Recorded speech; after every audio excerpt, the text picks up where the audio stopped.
Here's a list of 10 books that I would recommend reading that are written by female authors who are writing a lot about gender, about how it is to be a woman and the different kinds of experiences that women have.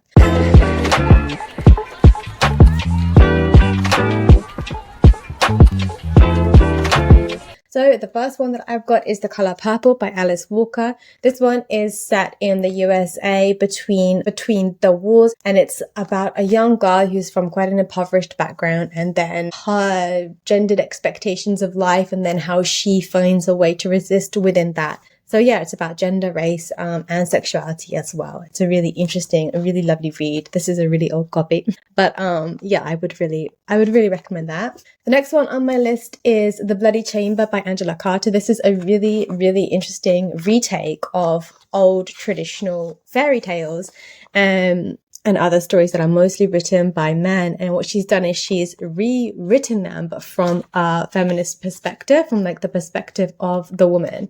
So I actually studied this at school. You can see all my notes. This one is a rewrite of The Bloody Chamber.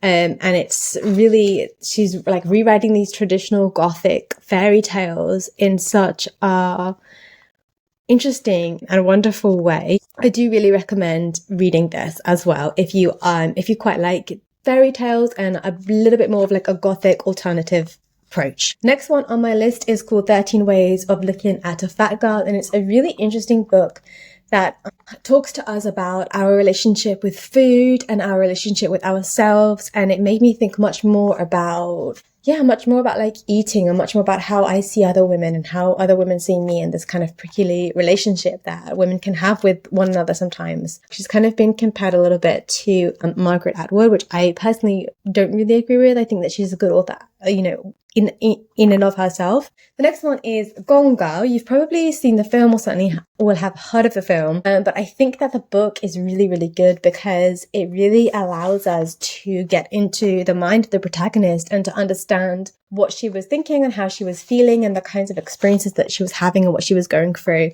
A little bit of like a gender reversal kind of in a way or another. So yeah, I do recommend reading that even if you have already seen the film. The next one is the classic Margaret Atwood, The Testaments, the science fiction beautiful book that I'm sure you will have heard of, but if you haven't read it, then you absolutely must. It's so well written, so gripping, so interesting to see the way that she writes and the story that she's created, and the different characters within that and their thinking and how they're resisting, and also how that reflects upon our society and the kind of questions that it might make you think about the current state of our gendered world. The next one is by Monica Ali, and it's called Love Marriage. It's a really, really nice book. Actually, it's like kind of like a love story, but it's a bit of a twist on a love story. And she's really, if you've read her before, she really researches her books really, really well. And so you learn a lot from the different characters that are involved. And it's a really interesting, thought-provoking book about kind of what it's like living in the UK and how race and gender interact with that and the consequences of that. And she has a whole thing with psychologists in it. It's really, really deep, interesting, thought-provoking book. The next one is The Power by Naomi Alderman.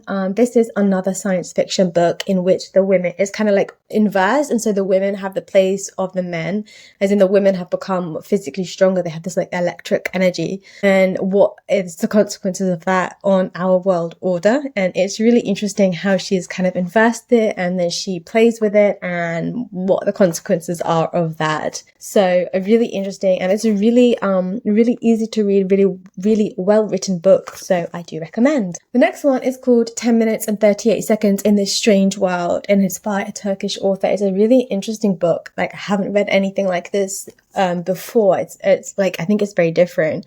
So it's this protagonist called Layla, and then so after she's died, she recalls what happened throughout her life for her to end up in the situation in which she dies in, and how people have let her down, and how she has, how she has tried to resist within that as a woman, but how also her role was organized within that, and then how she kind of, there's I don't want to give anything away, but like how she resists the circumstances in which she finds herself in this really interesting book. So I do recommend.